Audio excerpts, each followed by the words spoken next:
you've got to do it with a mindset of the culture first.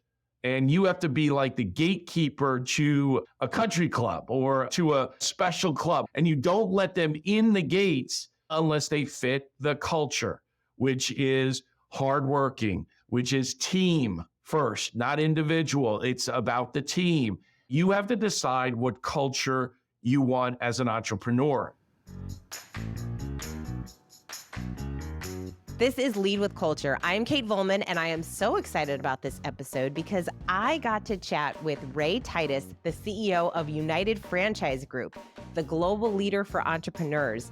He has elevated franchising from a career to a calling. You will see what I mean when you feel this man's energy on the episode. His philosophies on growth, positive attitude, and family include the core values that have driven success within the brands that he's developed. Ray's entrepreneurial spirit was cultivated by a franchise legend, his father, Ray Titus, who is the founder of Minuteman Press. And then in 1986, Ray founded Signorama, growing it into the largest sign franchise in the world. Ray applied his successful business model to other brands, laying the groundwork for what has become United Franchise Group, an established and respected community within the world's franchising industry for nearly 4 decades. Today, United Franchise Group brands and consultants operate in a variety of industry sectors, including over 1,600 franchises in more than 60 countries, and have contributed to the development of over 350 brands into franchises in over 80 countries with more than 2,500 franchisees, and continues to remain a family business. Ray, thank you so much for joining us on the show. I'm so excited for our conversation. Well, Kate, thank you for having me. And it's always great to talk to new audiences. And I'm a big fan of franchising and having grown up in franchising, but we're small business advocates. We have 1,600 franchisees worldwide in 80 countries. So we're a big company, but yet we're a small company and we're a family-run business. But yeah, overall, it's exciting to be on here and talk with you, Kate. Oh my gosh. I love your philosophy on small business and that you have remained true to those as you have built such incredible brands over the years. You've been in this industry your whole career, which doesn't happen for most people. And you were influenced by your father, who was the founder of Minuteman Press. In my mind, that was like one of the first franchises I think of, just because it was one of the first that I discovered when I was working at a chamber of commerce and we were getting all of our printing done from them. And I was like, oh, that's so interesting. So tell us a little bit about that journey that got you into franchising.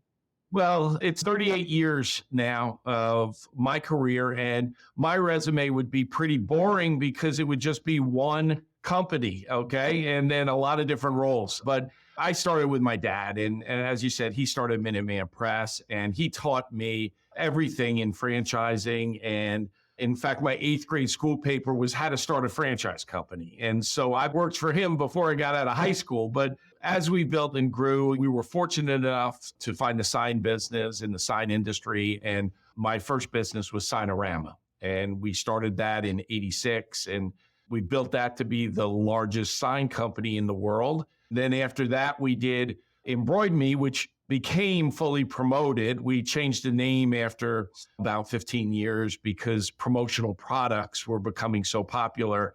And so Fully Promoted was much better name for the brand. Then from there, we did Transworld Business Advisors, and we built the largest business brokerage in the world today, which is in the top 100 in that Entrepreneur magazine list. So yeah, then we got into co-working and food. And today we have 11 brands, 1,600 franchisees in 80 countries worldwide. And we've really expanded and diversified and grown. We have an office in Australia where we have 25 employees and almost 200 franchisees in Australia. So we've gotten fairly large over the years. As I tell people, yeah, we're getting there. We're getting there. And we're a family business, Kate. You know, I have 3 sons. They're all in the business. I have 3 nephews that are all in the business. And we have 15 second generation employees here. So it's a very tight-knit organization that really has grown immensely over 38 years. Wow. What a cool journey. And to work with family and, well, with all the good and bad that come along with that. Well, the challenges, okay, look, it's the best part of my life and it can be the challenging part of my life as well, but I love it. I enjoy it greatly. And my wife and I have been married since 1989 and we have the 3 boys, but we have 2 daughter-in-laws, a third one on the way. She's a fiance. And then we have 2 granddaughters. And so they become front and center. Hannon and Abigail are 2 granddaughters. So it's neat to see and spend time. And one of my daughter-in-laws, Laura, is very heavily involved with our charities and our foundation. And Allie, Austin's wife, is a realtor, and she's very successful and does a great job with that. That's awesome. So you mentioned Entrepreneur Magazine, and right before we pressed record on this, I was mentioning that it was so interesting that this, as we're talking a couple of weeks ago, I get my copy of Entrepreneur Magazine on my desk, and it has this whole list of franchises, and it's looking to buy a business. They ranked the top 500 and show you how to succeed in franchising. And I thought that was so interesting because today, so many people want to start a business. So many people are running a business, or maybe they have run a business and it wasn't successful. And franchising, not everyone thinks about franchising as a way to be an entrepreneur and to be able to have a family business. And 5 of the brands on the list are part of United Franchise Group, which is very exciting.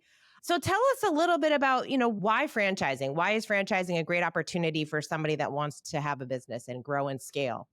Well, franchising is a proven business model. Okay. So basically, what you're looking at is somebody has done all the legwork for you. Like they have figured out how to make it successful, how to market it, how to promote it, what vendors to deal with, what prices to charge.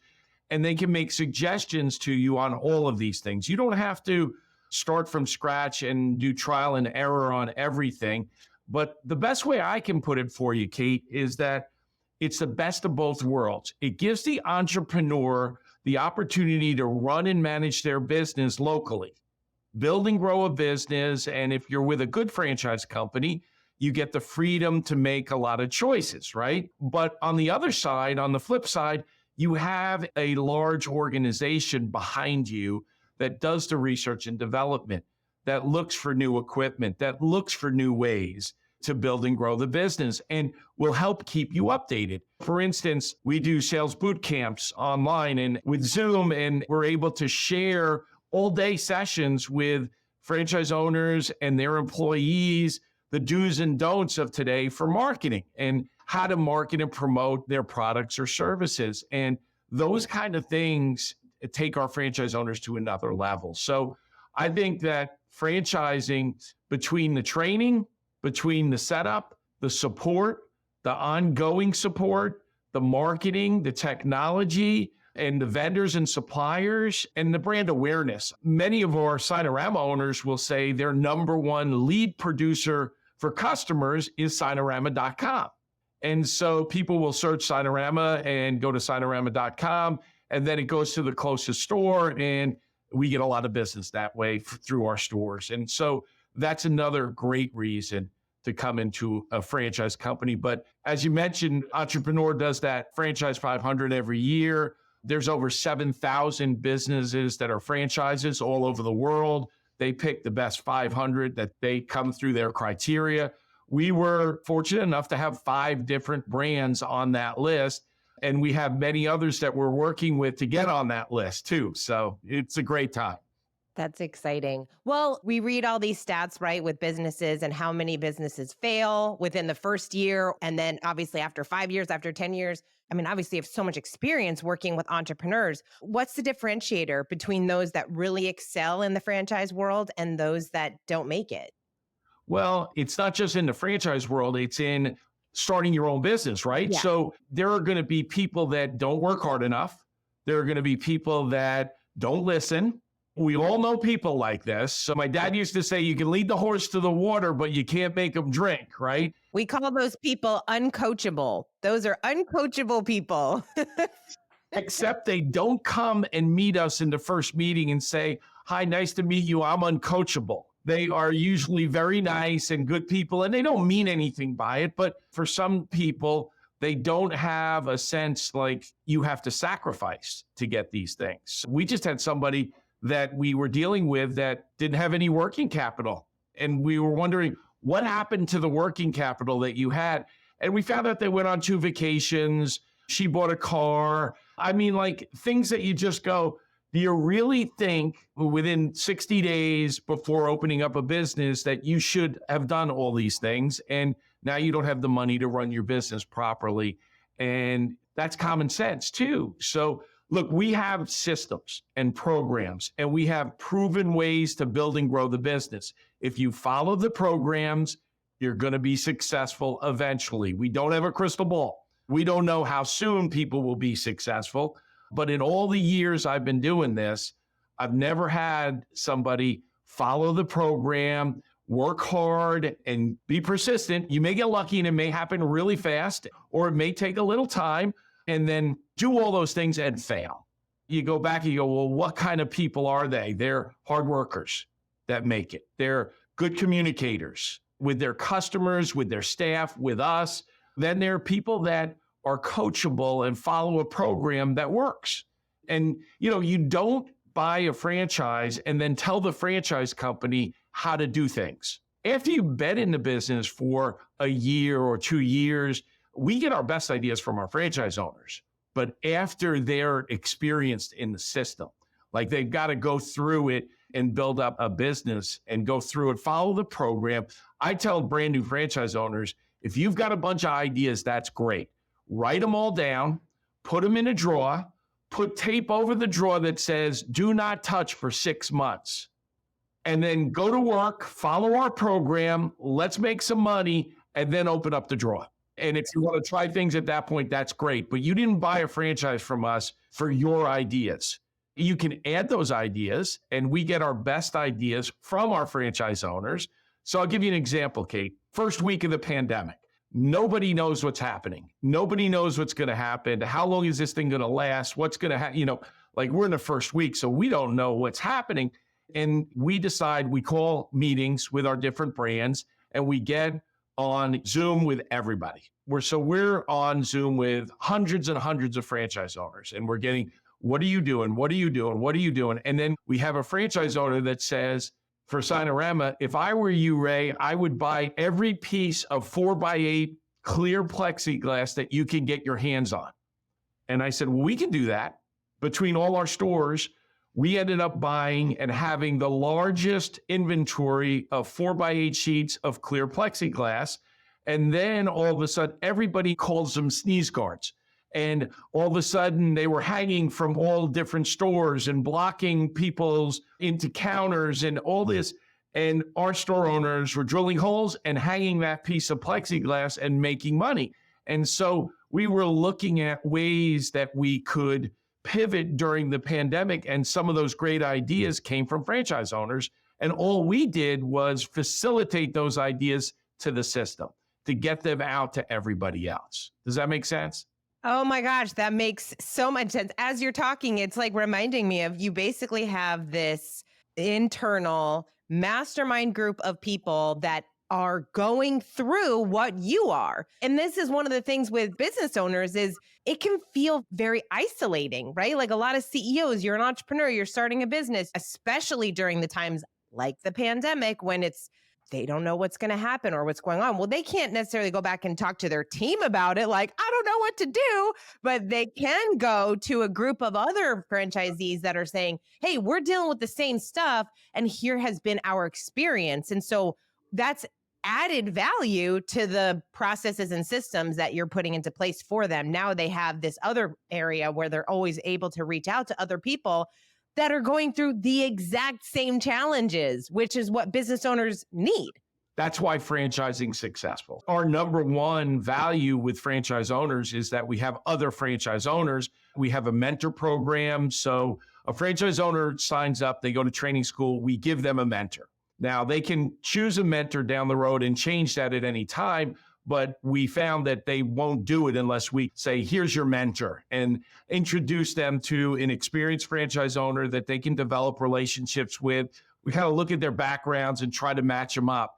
We then also have a directory of all different parts of the business with mentors and experienced franchise owners in that directory. So, for instance, if you had a question about vendors or suppliers, you can go to the mentor book and directory and go, oh, let me call this owner. Let me talk to this. This owner already bought that piece of equipment. Let me find out about this. And so every business decision that our franchise owners make, they can talk to us, but they can also talk to other franchise owners who have been in the same position and done the same thing. And what ends up happening with a lot of our franchise owners is they become friends and they get really tight. So this past weekend, I'm getting texts from two franchise owners that went to the 49er Detroit Lion game together, and they're sending me pictures of them next to each other at the game and going back and forth about, these are long-term franchise owners that somebody's going home a loser and somebody's going home a winner in this game, and they become friends, and that helps the business too. So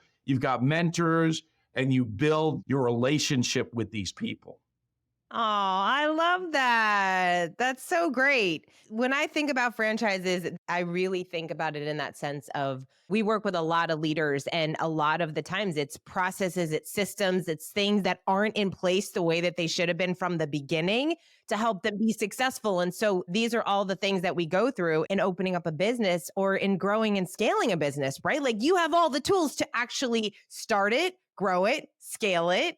Let's talk about people, because this is a conversation. Most of the clients we work with and do business coaching, it's people, right? It's people problems. Like business would be easy if it wasn't for all these people we had to work with. And so how has that been over the years as far as helping your franchisees hire great talent, hire and retain great talent? Well, it's us hiring that great talent and retaining it, and then it's helping them hire and retain it and teaching them how we've done it as well as a company. And it kind of all starts with culture. What people miss in business is they always think it's the smartest person with the best strategy. And it really is the hardest working person with the best culture.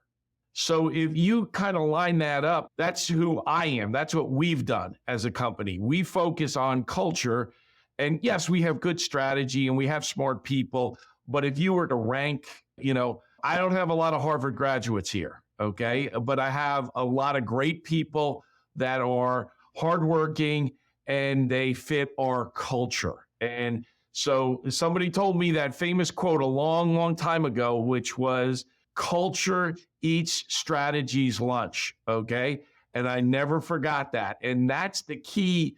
You put us up against somebody who's got even much better strategy, much smarter, a much better technology, and we're going to win because we have great hardworking people with a culture that has been fine-tuned and worked on for 38 years. And that's what I find. Most people in business don't work on their culture.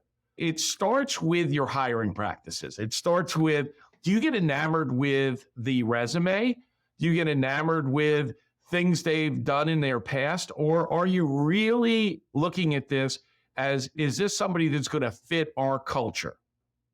And so that's the first scary thing, because when I was younger, I did get enamored with resumes. I wanted to look at people say, hire the best people and get the best people on the bus. And that's all true. But if they don't fit your culture, you're going to be fighting with those same great, smart people and not get where you want to get to. You've got to do it with a mindset of the culture first and the person's resume second.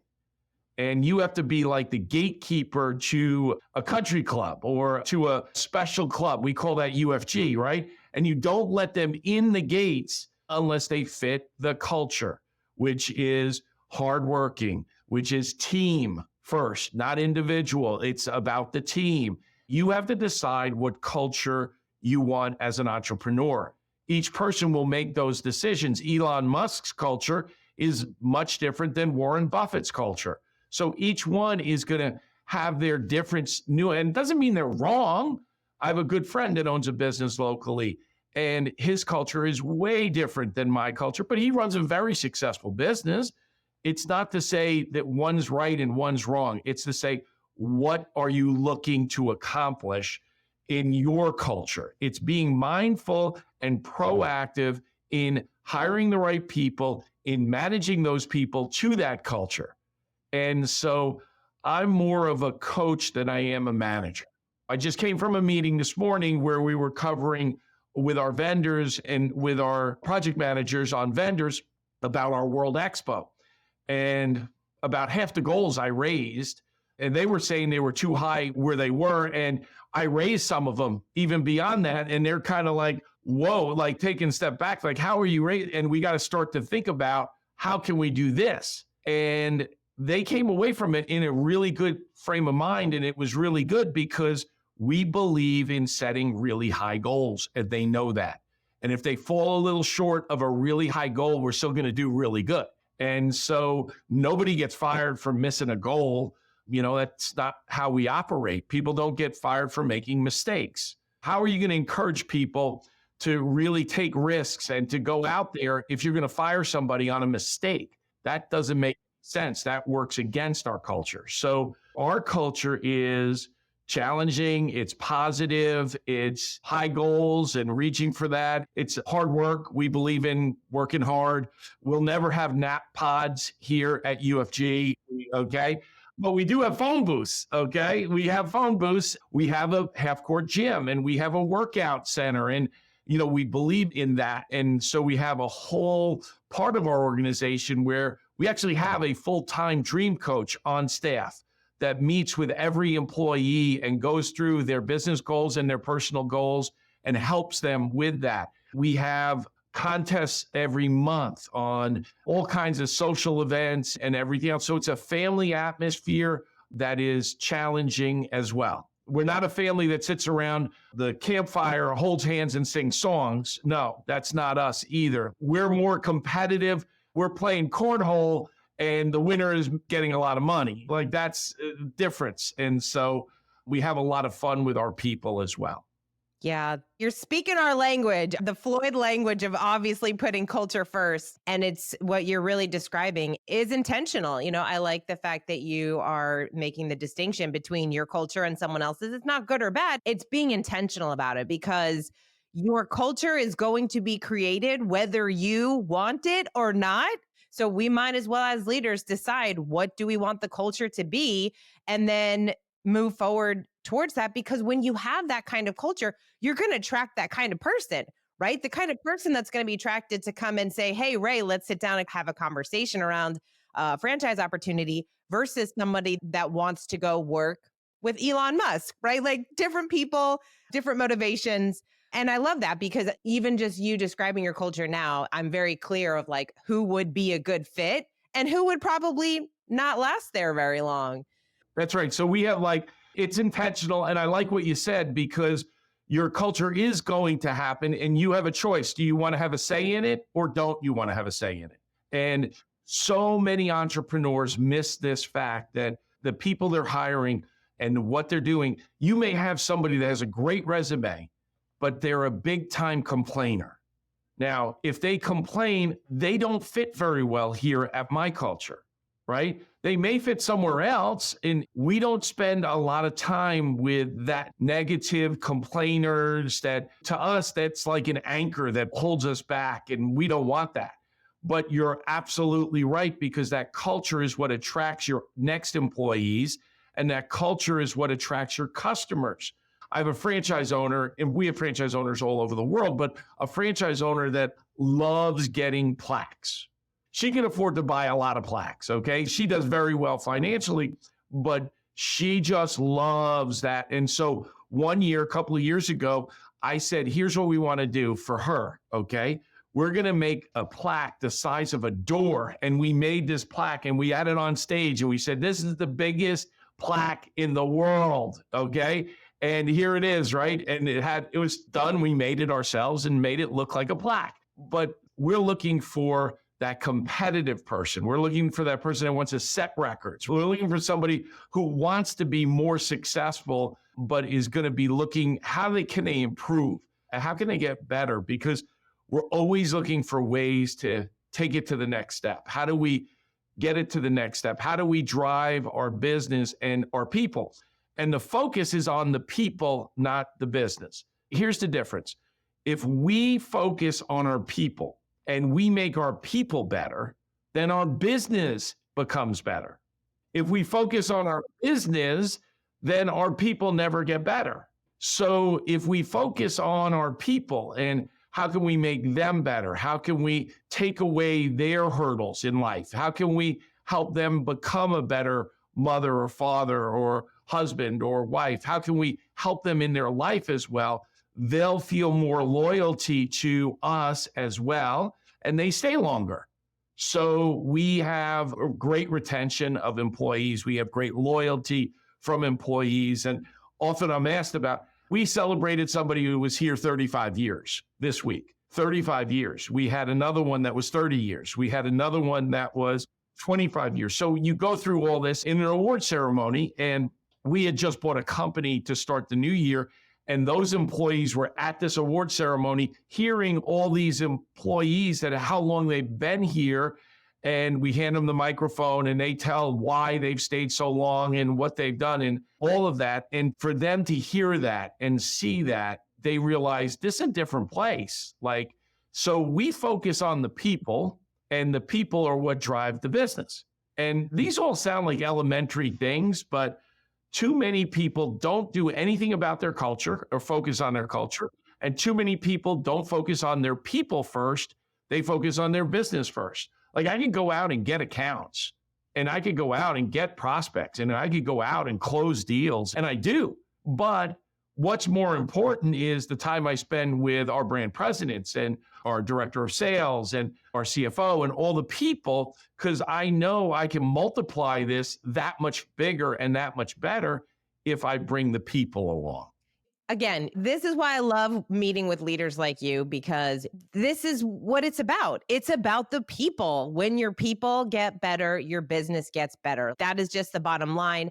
But it's true. A lot of business owners, we get so focused on all of those metrics. We got to be strategic and marketing. And of course, you need those too, but you also have to be feeding into your people. We read all these stats online, right? Like how people leave organizations and 80% of them say they left because they haven't received any recognition in over a year. And it's like, really? And here you are, Ray. You're like, not only am I going to recognize you, I'm going to make you a plaque the size of a door.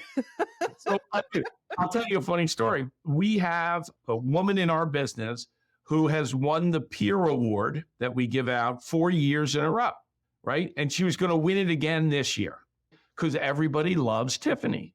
She does a great job.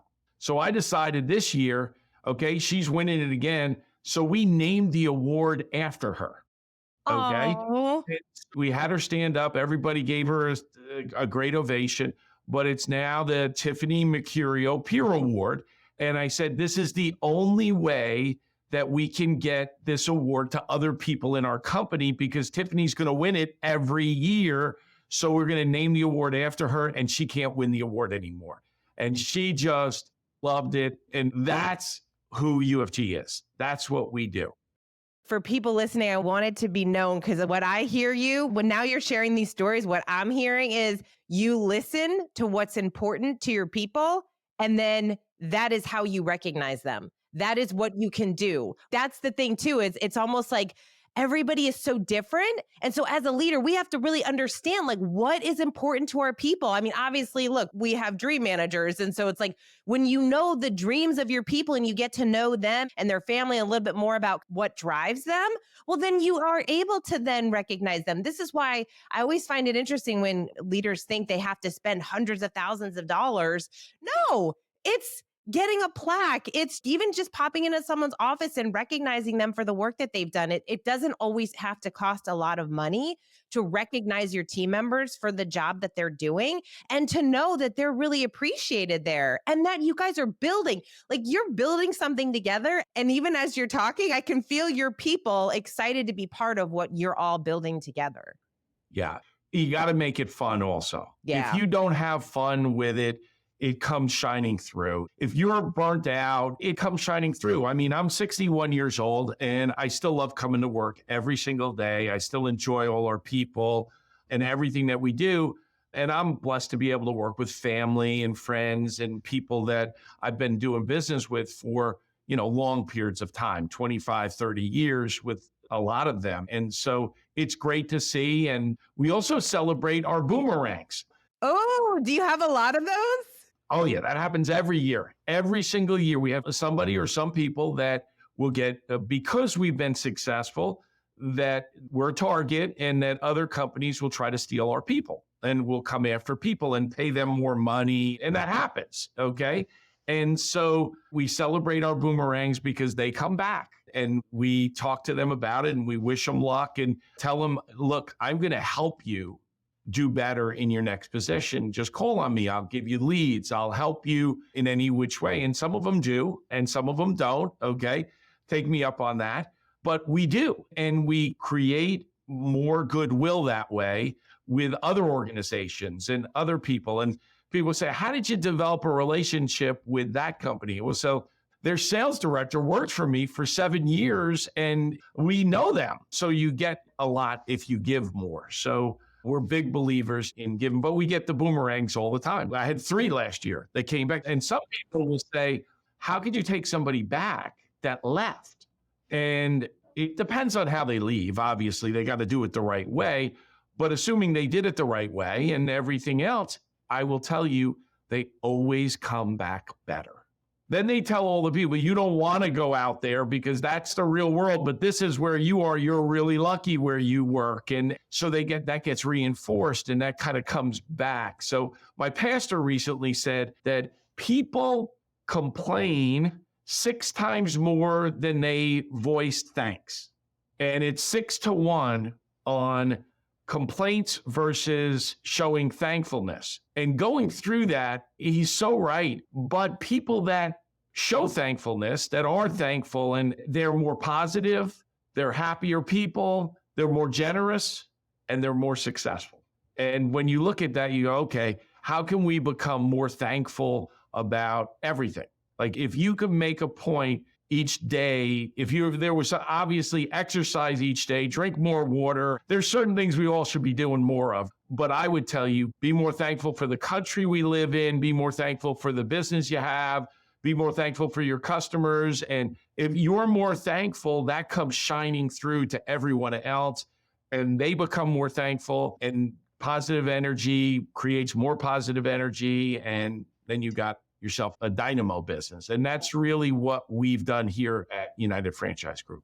It's optimism, right? Like optimism is contagious, and being optimistic is really being able to, hey, it's not all Pollyanna, like everything's okay if it's not okay, but it is being able to look at, hey, we're going through something challenging, but we're going to be grateful and we're going to move forward and we're going to figure it out.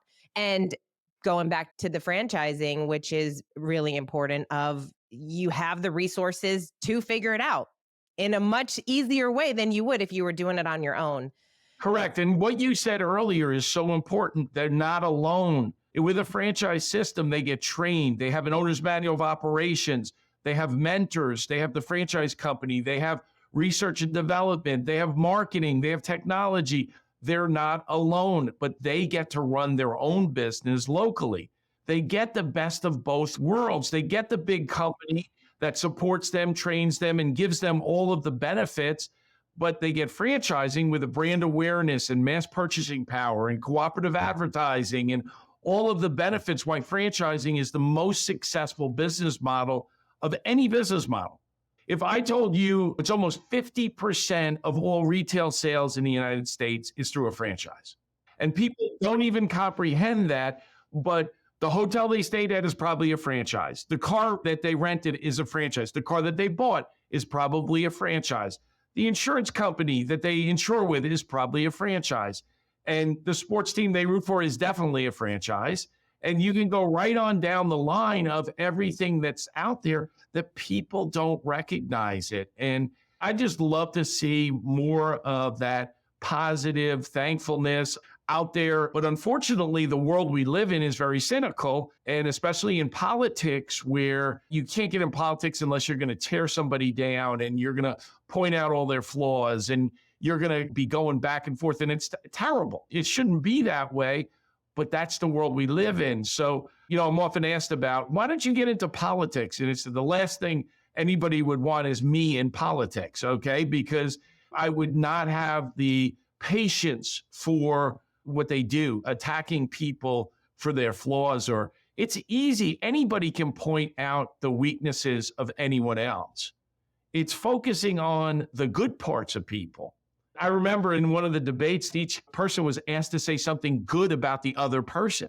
And they had a hard time thinking that way. And isn't that sad? Most of us are the same. Most of us have a lot, we all want great things. We all want to have great lives. We all want all these things. So why would we focus on the negatives on people? It just doesn't make any sense. But that's the world we live in. And so we're in an election year. So we train our people, stay out of that subject. We have franchise owners that are Democrats, franchise owners that are Republicans, franchise owners that are independents, and people that don't care. At the end of the day, we need to stay away from those kind of things. We encourage every one of our employees to vote, but vote whoever you want to vote for.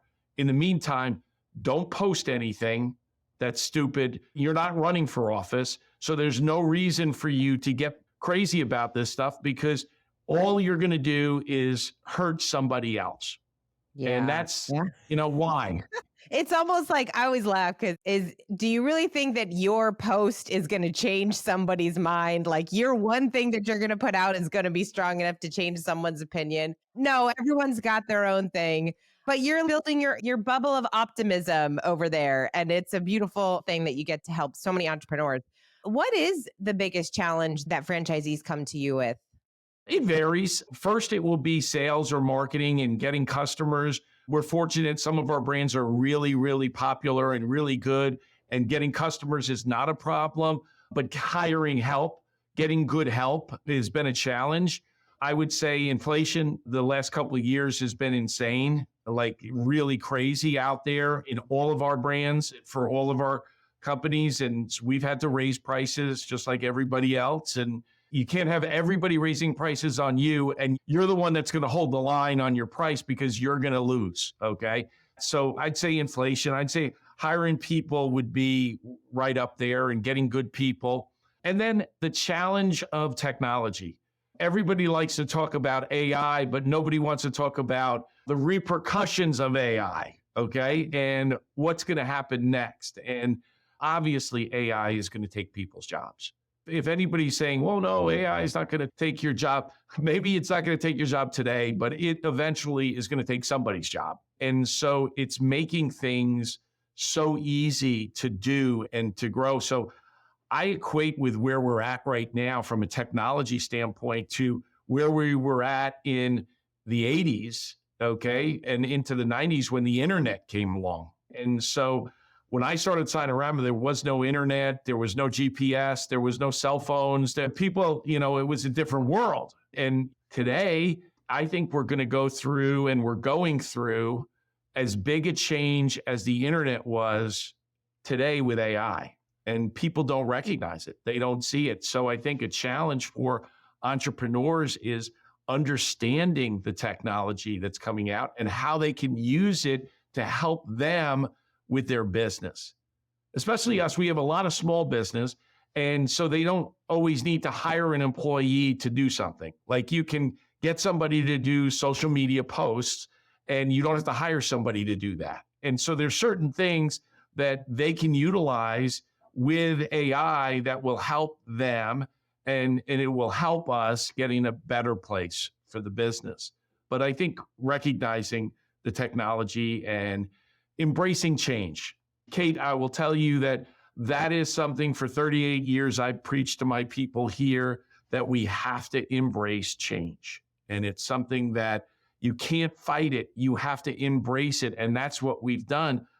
Quick story. I remember my general manager for Sinorama coming back from a industry trade show where they introduced digital printers to the industry. And he came in my office after he got back, and he was pitch white. And I said, what's the matter? And he said, I've seen the end of the sign business as we know it. And I said, what are you talking about? And he said, digital printers. I said, everything that I've ever seen on digital printers, what's to stop us from adding a digital printer in every one of our Signorama stores? And he said, well, I guess there's nothing. That's why you're the president and I'm the general manager, I guess, right? And we laughed, right? And so the next year we added digital printers in all our stores and we just moved right on and we embraced the change and the new technologies and we move forward and don't fight it. There's so many people that fight it. And I have franchise owners that I have to call and talk to about, I don't want to change my POS system. I love the POS system. They love it because they know it and they don't have to learn anything else. They just do it secondhand. But you bring something else to the table that's better and a little bit harder, okay? But it'll be better for their business and better for them. And that's where you have that fight. And I have to talk to them about, now I'm sure today you're on your couch watching TV that when you want to change the station, you get up and you go to the TV and you change it, right? Like that, or you use a clicker, right? And they, oh yeah, I use a clicker. Okay, good. So you embrace technology when it's convenient for you, but you're not embracing technology for your business. Does that make any sense? I'm sure you still ride a horse and buggy, right? Come on, think about what we're saying. And this is better, and this is why. And let me show you. And most people will get that, and most people will come. And then you have your stubborn people that, you know, are not going to change no matter what you say. And because they just, look, the bottom line is they're comfortable and they're lazy. They don't want to learn a new way. They don't want to change. They want to just stay the same. And to them, it's scary. Change is scary. And change is not a 4-letter word. I tell everybody, you know, embrace change. What has been the biggest surprise to you in this industry? You've been in the industry a long time. Has there anything that stands out to you as whether it was an event or an experience you had that you're like, man, this surprised me a lot? I'll tell you my biggest surprise in the industry over the years. Like, I've always known all of the benefits of franchising and why it would be successful. And we built these successful brands. What I didn't see coming was private equity companies buying franchise companies. The most multi-branded companies in franchising are private equity firms. People look at my company with 11 brands, they think I'm a private equity firm. And we're not. We're the entrepreneur. I'm the entrepreneur that started it, am the founder, and we've built it over years and years. And I'll give you an example. Last year I was at a trade show, and all these franchise companies were there. And the promoter, who I've known for years, come up to me and says, Ray, how does it feel? I said, how does what feel? He said, to be the last man standing. And I said, what? And he said, that brand's owned by a PE firm. That one's owned by a PE firm. That one's owned by a PE firm. That one's a publicly traded company. That's a publicly traded company. There is not one founder here. You're the only founder left that hasn't sold out and keeps running the business. Well, I have 3 kids. They're, 32, 30, and 27.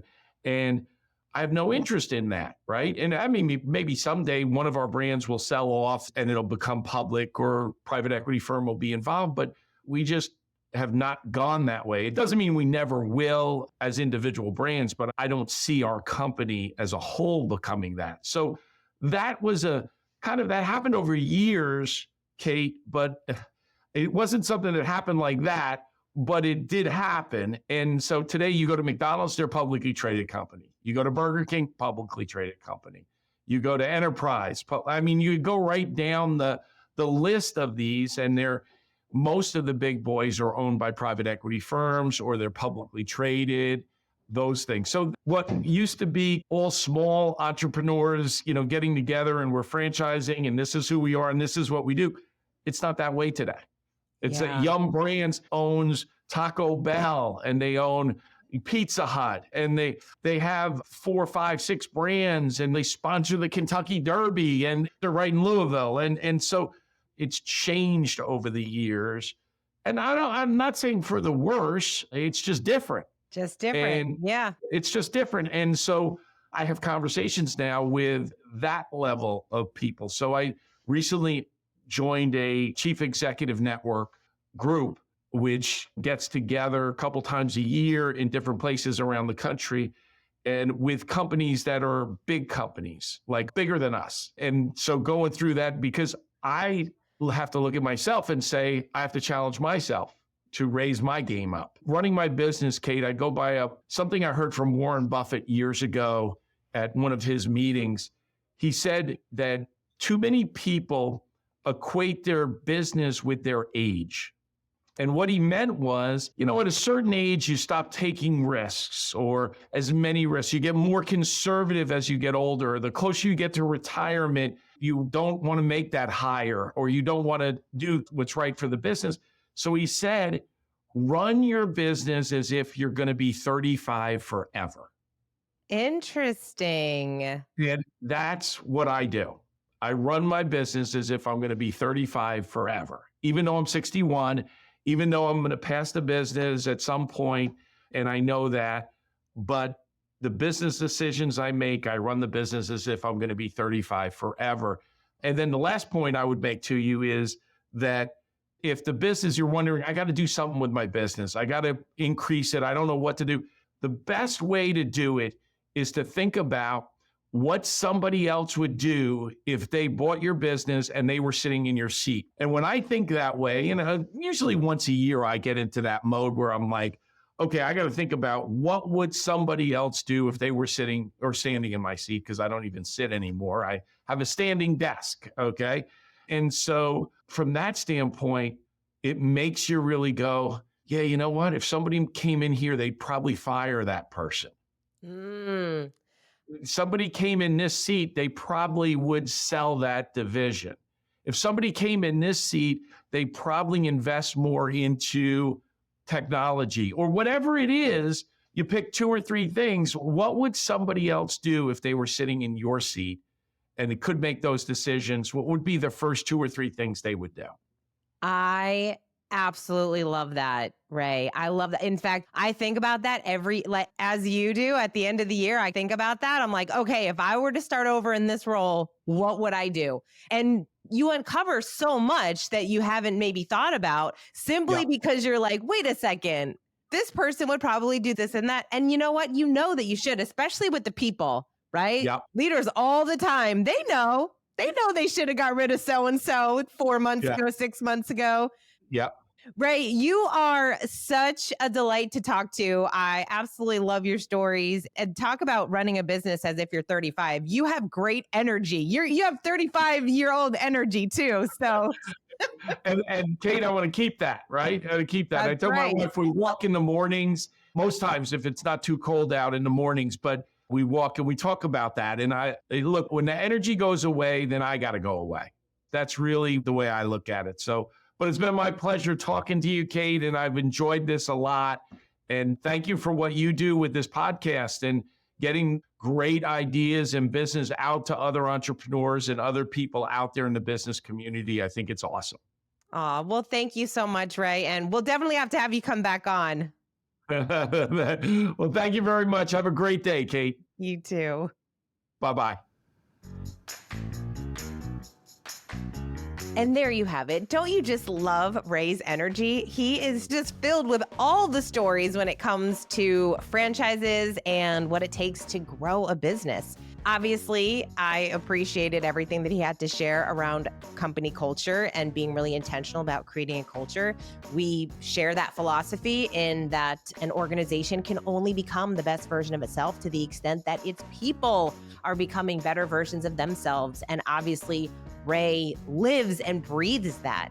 And you can see that and feel that in the stories that he was sharing. And so I really loved all the stories. And I hope that you can take something away from this. So I hope that you found lots of value in this episode. If you did, I would love, or we would really love for you to give us a 5-star rating over on iTunes or wherever you listen to this podcast. We are really trying to reach as many leaders as possible to help support them in their development and their business growth. And so we would so appreciate your support in that. And if you are thinking about, hey, how can I really get better this year? How can I really grow and scale my business or lead my team in a more effective way and build better relationships with my team so that maybe you lead a department, maybe you run a business, maybe you have your own business, whatever it is. But we would love to support you in those efforts. And so we would invite you to go to floydcoaching.com, check out that page and book a call with one of our Floyd coaches to talk about coaching and how that will really help you elevate in your leadership, help you grow your people and your business. And we would love to be part of the solution for you this year when it comes to creating a really great culture and helping yourself and your people grow. So that's floydcoaching.com. We will look forward to having a call with you. And until next time, lead with culture.